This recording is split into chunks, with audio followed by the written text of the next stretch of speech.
They say the mic never lies, but I never thought mine would destroy my marriage and change my life forever. I'm Marcus, and 3 months ago, I was just another black mechanic married to a white CEO who kept me like her dirty little secret. But when I clipped on my safety recorder for a routine hotel maintenance call, I had no idea I was about to capture the two words that would shatter everything: whites only. What happened next went viral, cost her everything, and gave me the sweetest revenge a man could ask for, watching her realize exactly what she threw away. If you're ready for a story about hidden racism, betrayal, and the kind of quiet justice that hits harder than any lawsuit, subscribe and tell me where you're watching from, because this recording changed everything. The late afternoon sun slanted through the garage windows as I tightened the last bolt on Mrs. Chen's Honda. 6:15 already. Time to head over to the Sterling Hotel for that maintenance call. I wiped my hands on the shop rag and checked my phone. One text from Ava. Board dinner running late. See you at home. Another long one for the wife? Leo asked, looking up from the engine he was rebuilding. His shop had been my second home for 3 years now, ever since I started doing side work here after my day job. You know how it is with CEOs, I said, clipping my safety body mic to my shirt collar. Always something important going on. Leo nodded, but I caught something in his expression. Maybe concern, maybe pity. I'd been getting that look a lot lately from people who knew Ava and me, like they wanted to say something but couldn't find the words. The drive to the Sterling Hotel took 15 minutes through downtown traffic. I parked in the service area and grabbed my tool bag from the back seat. The hotel manager, a thin man with nervous eyes, met me at the service entrance. Mr. Reed, thank you for coming so late. We have a suite on the 6th floor with a heating issue. Our regular guy is out sick. He handed me a key card. Suite 612, executive use only, very important guests. I nodded and took the elevator up. The hallway was quiet except for the soft hum of ventilation. As I walked toward 612, I heard voices through a door that was slightly open. Laughter. A woman's voice that made my stomach drop. Ava. I stopped outside the door, my hand frozen on the key card. What was she doing here? She'd said, board dinner.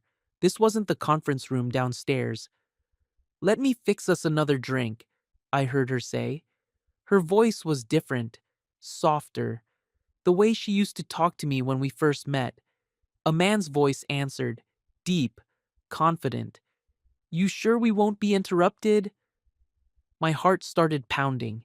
I should leave, walk away, come back tomorrow when the suite was empty. But I couldn't move. Don't worry, Ava said, and I heard ice clinking in glasses. Let's keep it whites only tonight, no janitors. The words hit me like a punch to the chest. Then she laughed. That breathy laugh she used to save just for me. My body mic was still recording.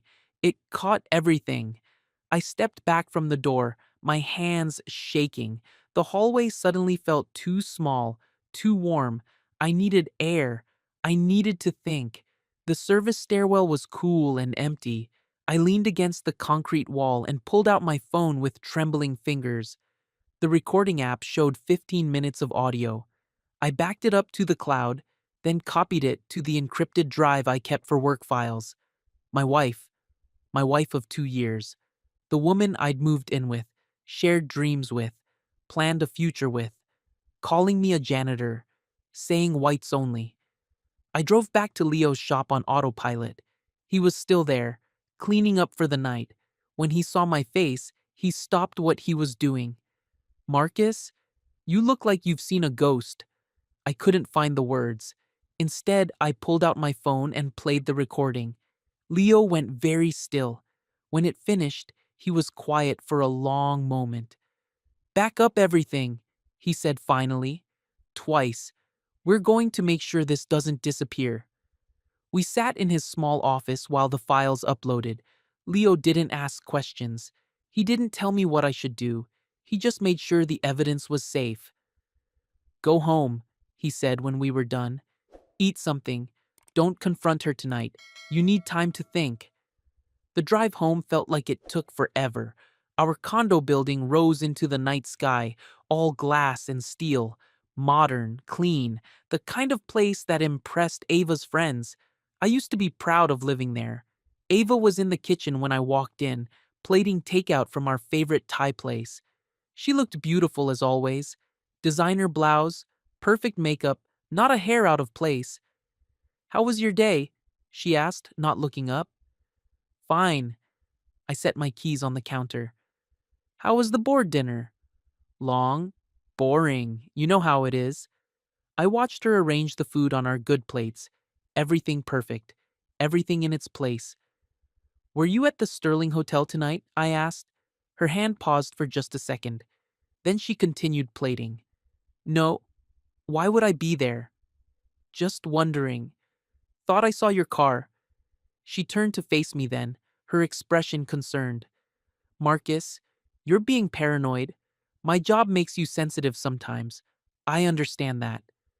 Sensitive. Like I was imagining things. Like I was too emotional to see clearly. "I think I'll sleep in the guest room tonight," I said. "Just need some space to think." She frowned. "Is everything okay? You're acting strange." "I'm fine. Just tired." I took my plate and went to the guest room. The bed was perfectly made, like everything else in our home. I sat on the edge and stared at my phone. I could call her out. Play the recording right now. Watch her try to explain. But something held me back. Maybe I needed to be sure. Maybe I needed to know how deep this went. I lay down fully clothed and stared at the ceiling fan spinning slowly above me. Outside, the city hummed with late-night traffic. Inside, everything was quiet. My phone buzzed at 6:40 the next morning. A message from an account I didn't recognize. "You deserve the whole truth. Check your email." In my inbox was a message from the same anonymous sender. Photos attached, blurry but clear enough. Ava at restaurant tables with her ring hidden in her purse. Calendar entries for private meetings at times when she'd told me she was working late. And a video clip. Short. Ava talking to someone at what looked like a charity event. My husband? Oh, he does maintenance work. Very blue collar. Sweet, but not really the crowd for this kind of thing. The sender had signed it. Someone tired of being scared. I forwarded everything to Leo with the subject line, "Verify." Then I got dressed and went to work. By 9 that morning, I'd made my decision. I edited the audio file, removing names but keeping the slur and the comment about janitors. I uploaded it to a neighborhood forum with just a timestamp and the words, "Overheard at a downtown hotel." Within an hour, it had been shared to Twitter. Within 2 hours, people were commenting that they recognized the woman's voice. My phone started buzzing with notifications. I turned it to silent and went back to work on the 1967 fastback I was restoring for Mr. Dunn. The engine was beautiful, clean, honest. Every part had a purpose. There were no lies hiding under the hood. At 1:15, Ava's BMW pulled up outside the shop. She got out and walked into the lobby like she owned the place. Her heels clicked on the concrete floor. "Marcus, I need to talk to you. Outside." Leo looked up from his workbench. "You okay?" I nodded and followed her out to the sidewalk. "Take it down," she said immediately. "That audio clip. It's being taken out of context." "What context makes whites only okay?" Her composure cracked for just a second. "You don't understand the pressure I'm under. The board, the investors, they have expectations." "About keeping your husband hidden?"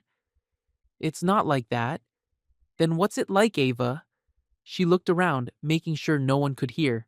Even now, she was worried about appearances. "I think we should separate for a while," I said. "I'm not going to be your secret anymore." Her face went pale. "Marcus, if you keep this up, it'll hurt both of us, your reputation, your business. People don't understand how these things work. I understand perfectly. She stared at me for a long moment. Then she got back in her car and drove away. That night, I moved into the small studio apartment above Leo's shop. It was simple, clean, a place where I didn't have to hide who I was. Nadia, my sister, came by with groceries and helped me settle in. You did the right thing, she said as we ate pasta at the small table by the window. You can't build a life on someone else's shame. I played her a cleaned up version of the recording. She listened without saying a word. When it finished, she reached across the table and squeezed my hand. You don't have to prove your worth to anybody, Marcus. You know that, right? I nodded, but I wasn't sure I believed it yet.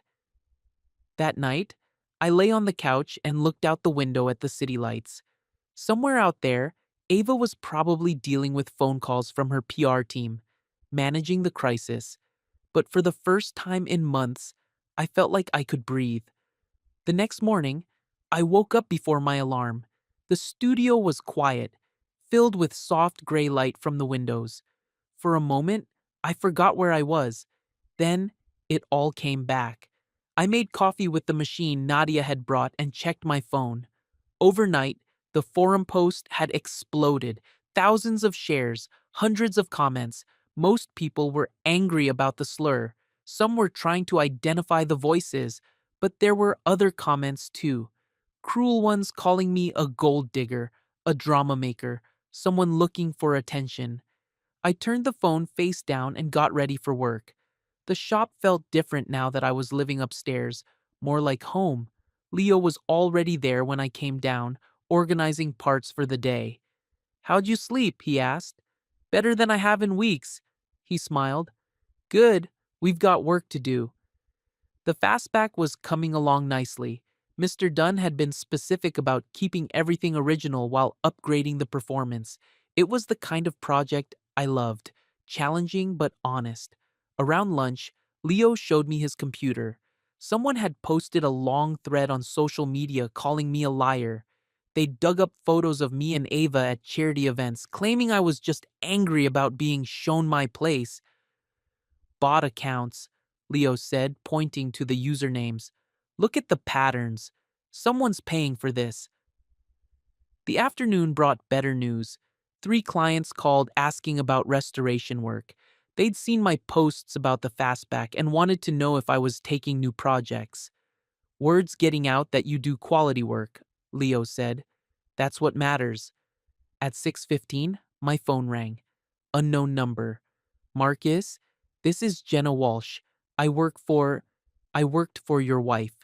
Ava's assistant. I'd met her a few times at company events. Quiet, nervous, always carrying a tablet and looking stressed. I need to talk to you, she said. There are things you should know. Can we meet somewhere private? We agreed on a small diner across town. I found her in a back booth, hands wrapped around a coffee cup that had gone cold. She looked like she hadn't slept. I sent you those files, she said without preamble. The photos, the calendar entries, all of it. Why? Her hands were shaking. Because I'm tired of being part of it. Tired of lying. Tired of watching good people get hurt. She pushed a manila envelope across the table. There's more.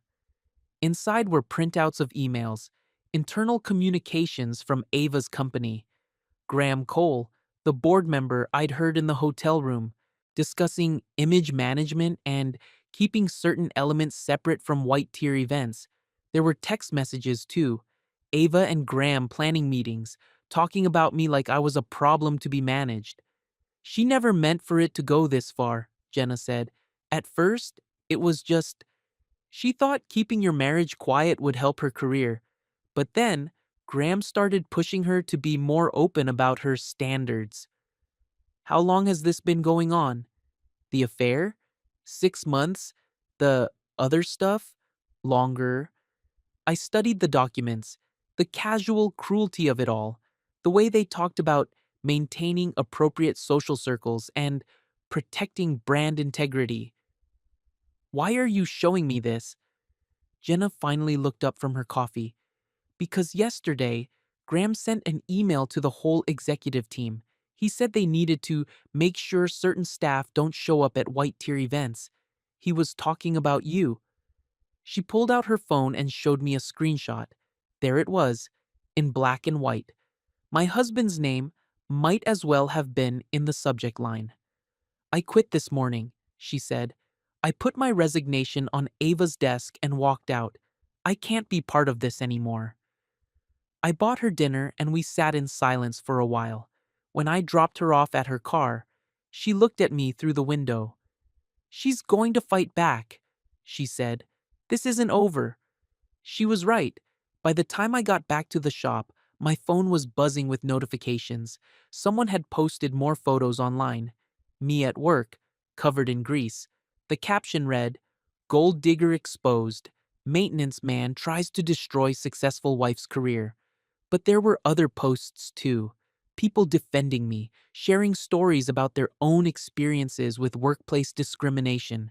I turned off the phone and went upstairs. The next morning brought a surprise.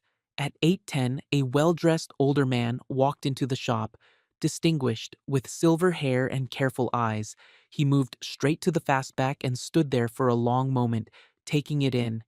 "Mr. Reed," he said, "I'm Charles Dunn, the buyer." I'd only talked to him on the phone before. "Mr. Dunn, good to meet you in person." He walked around the car slowly, examining my work.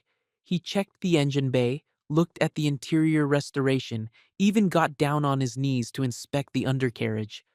"Beautiful work," he said finally. "Clean, professional, respectful of the original design." "Thank you, sir." He straightened his suit jacket. "I have a proposition for you. I have 3 more cars that need restoration. A 69 Camaro, a 71 Challenger, and a 73 Porsche 911, all original numbers-matching vehicles." My heart jumped. That was months of work. Good work. "If you're interested," he continued, "I can also arrange for you to use one of my cars as a display vehicle. Draw some attention to your skills." "What kind of car?" He smiled. "A 2023 Lamborghini Huracan.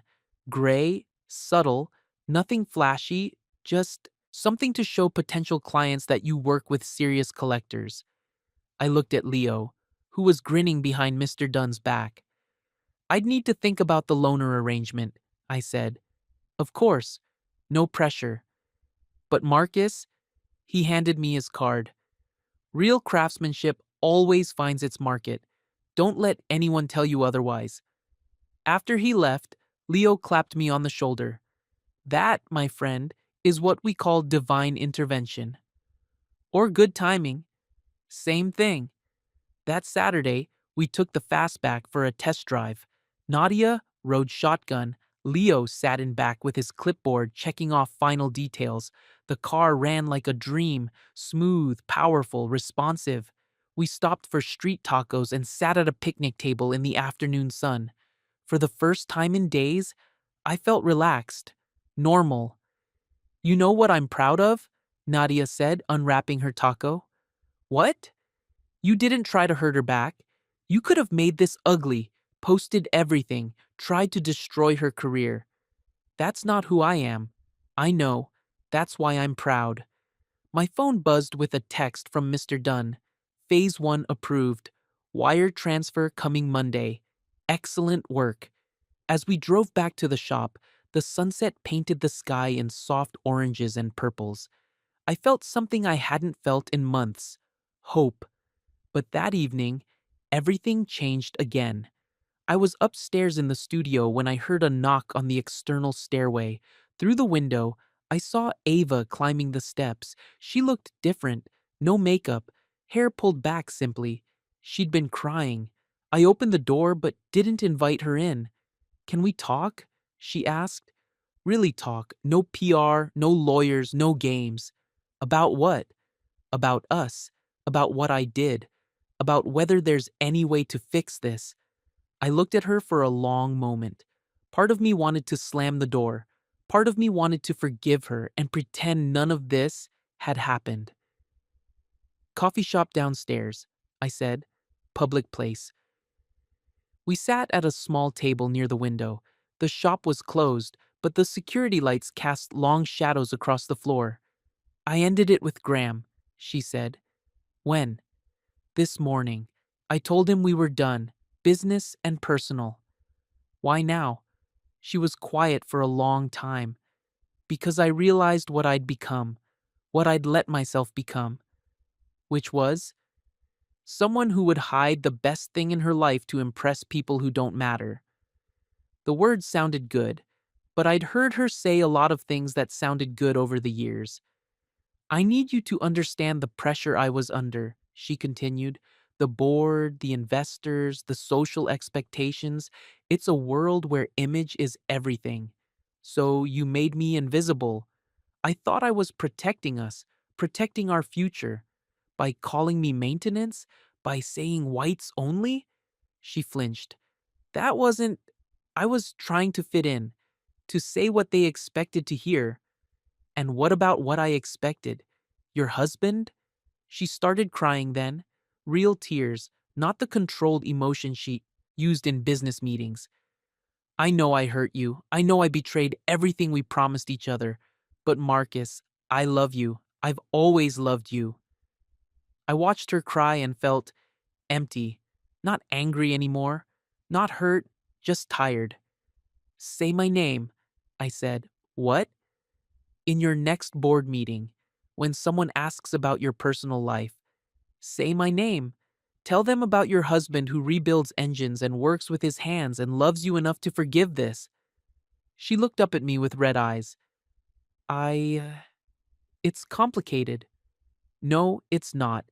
Either you're proud of me or you're not. Either we're married or we're not. She couldn't answer. I stood up. I think we both know what that means.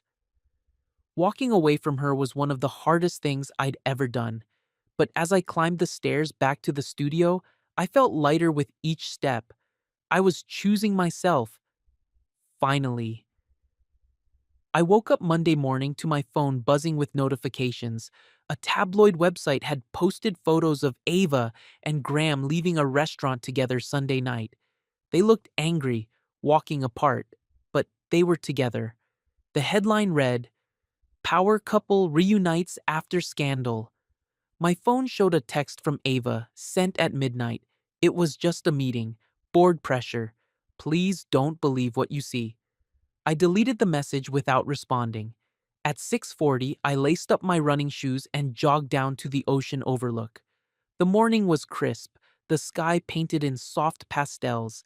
I sat on a bench with my thermos of coffee and watched seagulls ride the wind currents.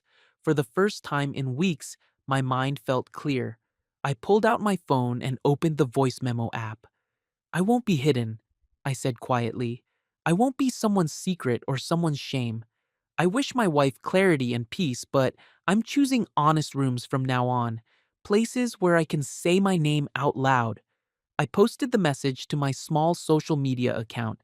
Nothing dramatic, just truth. Then I turned the phone face down and went back to work. The Fastback's engine hoist chain felt good in my hands. Solid. Real. This was work I could trust, with results I could see and touch. Around 11, Leo's computer pinged with an email from Ava's PR team. A bland, corporate message asking for joint messaging and coordinated statements. I deleted it. Good, Leo said. Let them scramble. By lunch, word was spreading through Ava's world.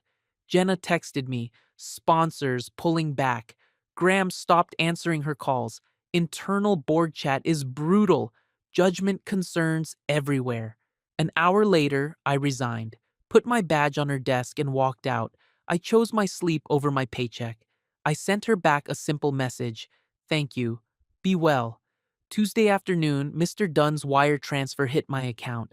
More money than I'd made in 3 months at my day job.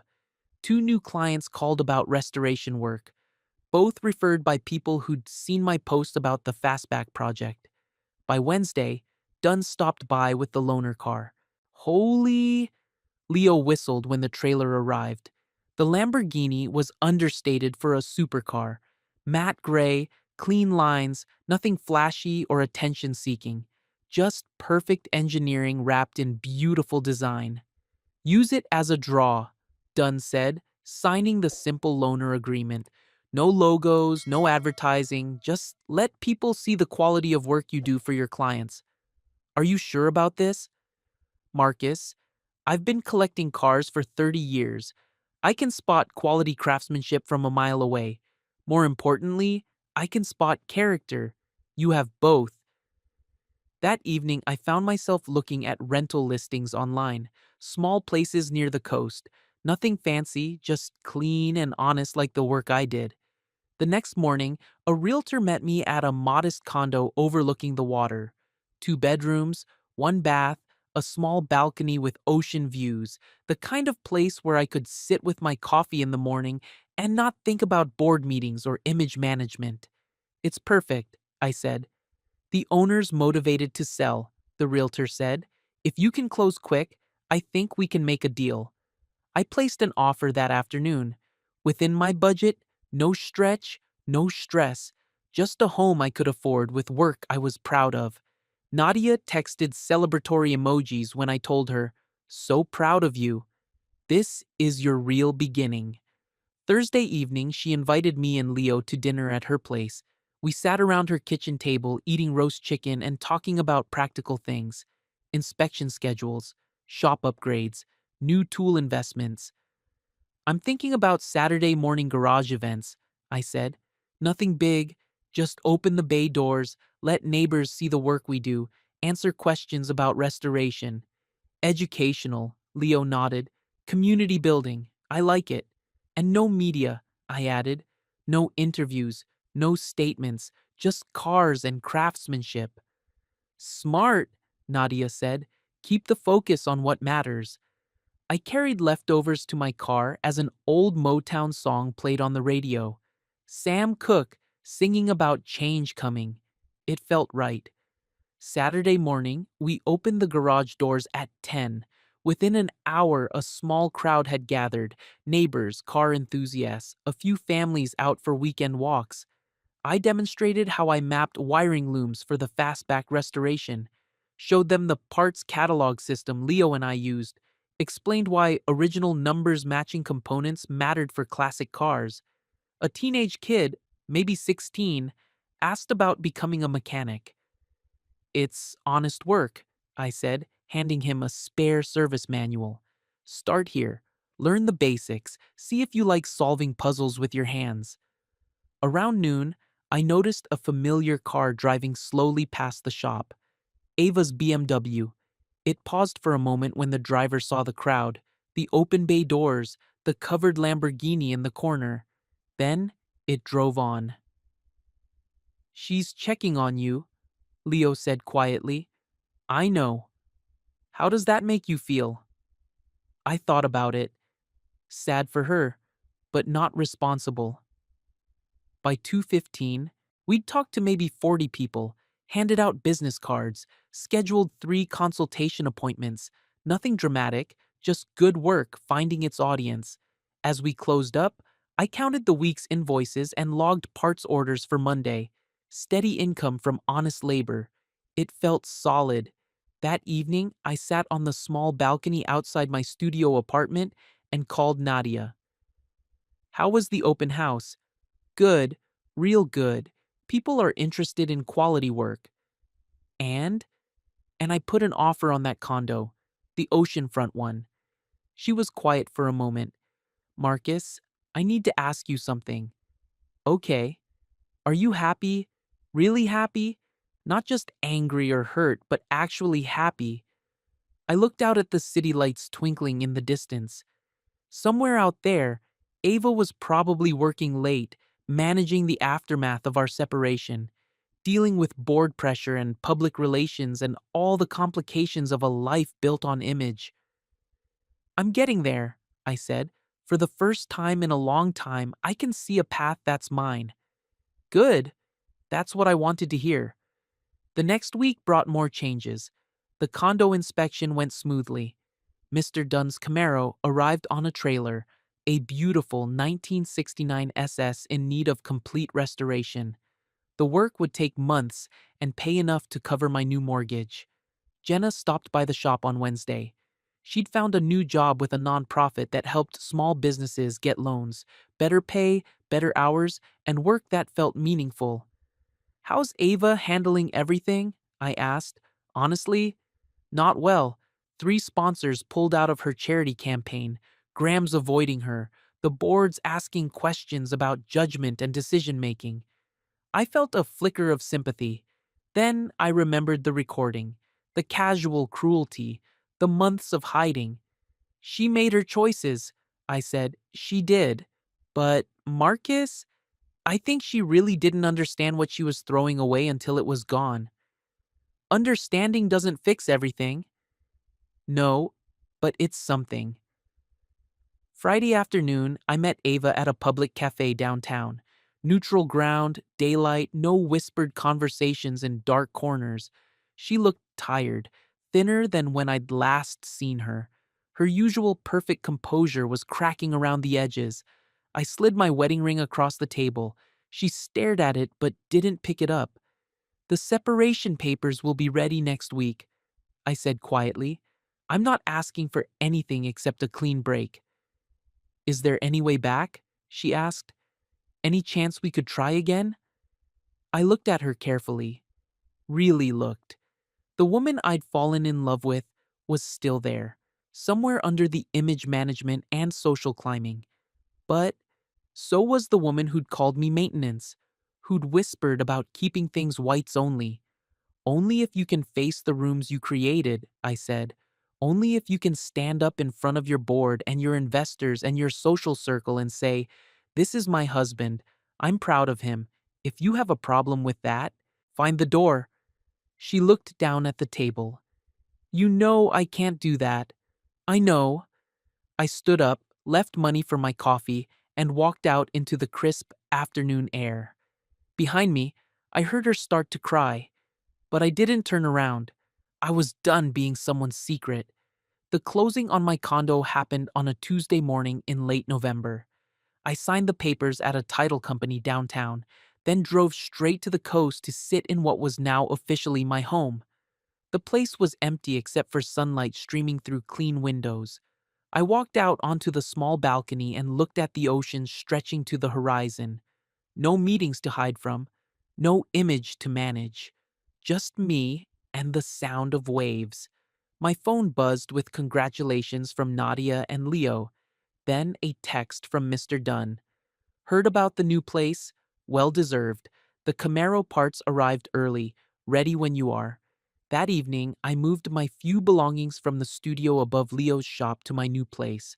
One duffel bag of clothes, my tools, a coffee maker, and the spare service manuals I'd collected over the years. Everything I owned fit in 2 trips.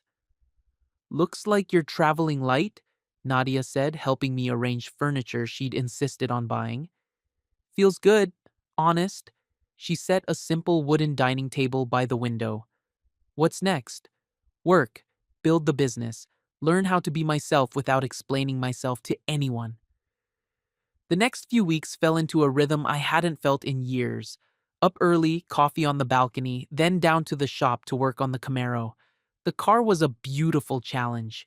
Complete frame-off restoration. Everything done to original specifications but with modern safety improvements hidden where they wouldn't show. Mr. Dunn stopped by twice a week to check progress. He never rushed, never questioned my methods, just examined the work and nodded approvingly. "You know," he said one afternoon, running his hand along the Camaro's freshly painted fender, "I have friends who collect, serious people who appreciate quality. Would you mind if I mentioned your work?" "I'd appreciate it." "Good. There's a gentleman in San Francisco with a 1970 Plymouth Cuda that needs attention. Another in Seattle with a Shelby Cobra, if you're interested in expanding." "One car at a time," I said. "But yes, I'm interested." December brought the first rain in weeks. I was working under the Camaro's hood when I heard heels clicking across the shop floor. I looked up to see a woman in an expensive coat, blonde hair pulled back severely. Not Ava. Someone from her world, though. The same polished look, the same careful composure. Mr. Reed, I'm Sarah Mitchell from Sterling Communications. We represent several high-profile clients in the area. I wiped my hands on a shop rag. How can I help you? We understand you've been through some difficulties recently, public difficulties. We'd like to propose a solution that could benefit everyone. Leo appeared from the parts room, tool in hand, eyes watchful. What kind of solution? I asked. A statement, joint press release, you and Mrs. Reed acknowledging that things were taken out of context, misunderstandings, two people working through private marital issues. In exchange for a generous settlement, enough to expand your business significantly, plus assurance that certain social media accounts will stop posting negative content about your work. I looked at her expensive coat, her manicured nails, her practiced smile. Everything about her screamed damage control. Who's paying for this settlement? That's not relevant to the... It's relevant to me. She shifted uncomfortably. Mrs. Reed's family trust. They're concerned about ongoing reputational damage to the Sterling name. Tell them no thank you. Mr. Reed, I don't think you understand the long-term implications of... I understand perfectly. You want to buy my silence so Ava can go back to her white tier events and pretend I never existed. Her composure cracked slightly. That's not... The answer is no. Please, leave. She left her card on my workbench anyway. I dropped it in the trash after she was gone. Desperate, Leo said.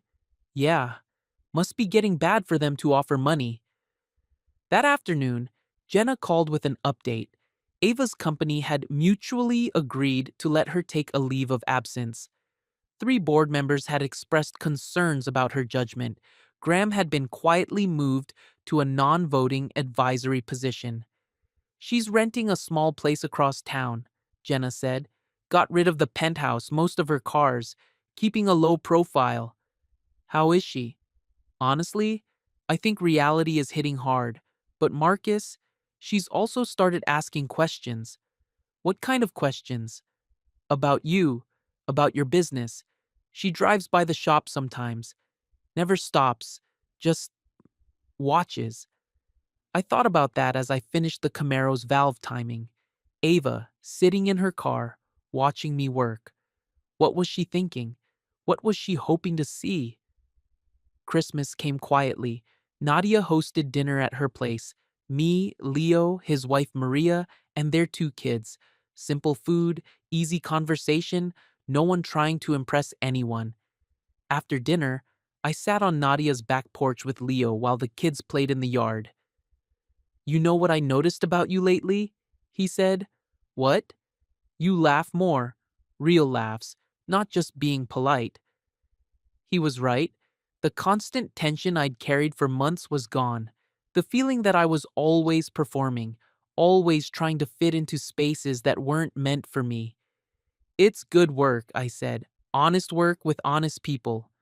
Speaking of which, Mr. Dunn called. Wants to bring some friends by next week. Potential clients. The meeting happened on a Thursday. 3 well-dressed men in their 50s and 60s, all serious collectors. They spent an hour examining the Camaro, asking detailed questions about my process, my timeline, my approach to preserving original character while improving performance. Excellent work, said one, a doctor from Portland. I have a 1969 Boss 429 Mustang that needs attention. Would you be interested? By the end of the meeting, I had 3 new projects lined up. Enough work to keep me busy through the next year, at rates that would let me expand the shop and maybe hire help. Word travels fast in our circle, Mr. Dunn explained after his friends left. Quality work is rare. Character is rarer. That evening, I sat on my balcony watching the sunset paint the ocean in shades of gold and orange. My phone showed messages from potential clients, parts suppliers, even a magazine writer who wanted to do a story about small restoration shops.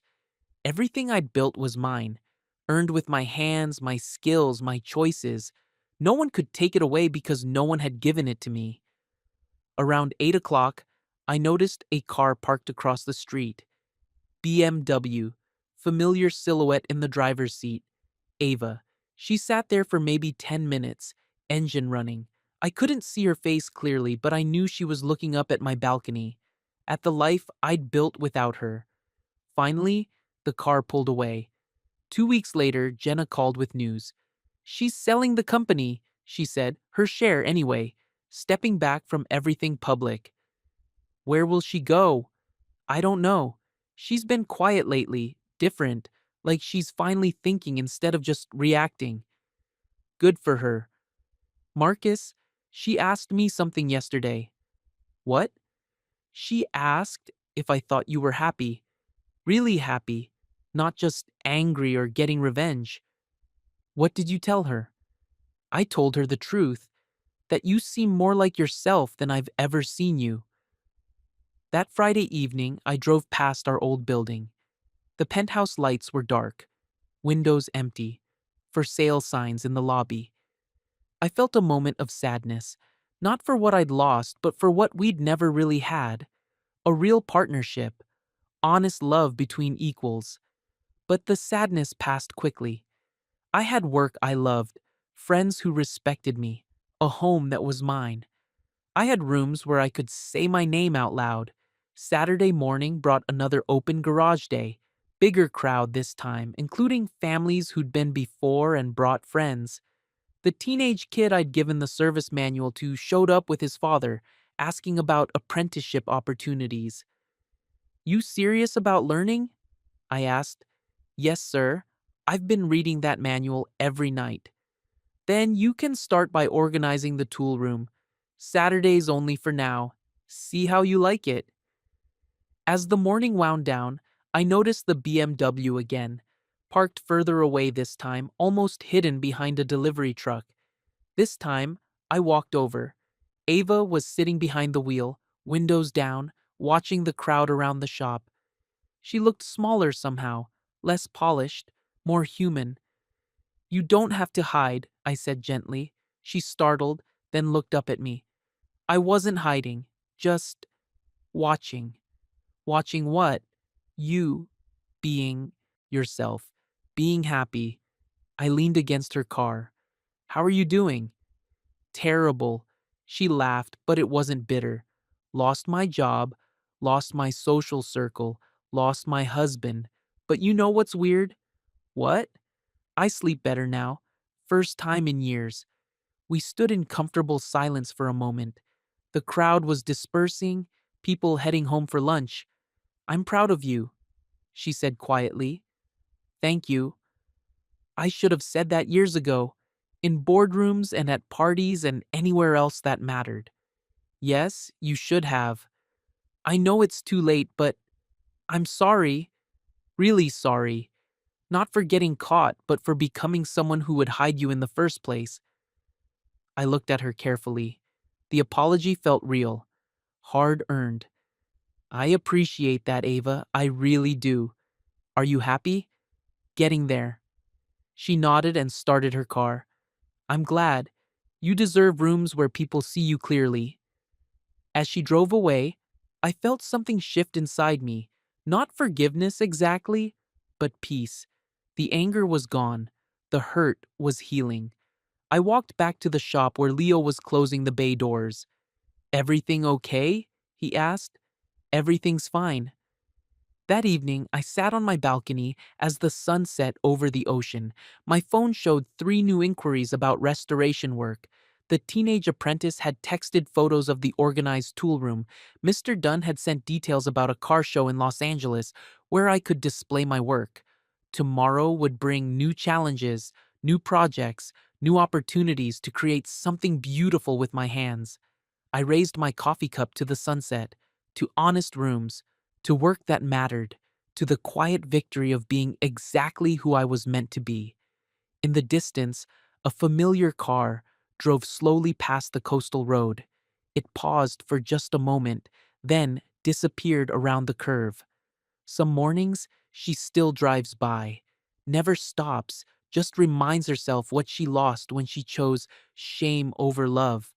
But I'm building something new now, something that's mine. And every day, I wake up in rooms where my name is spoken with respect.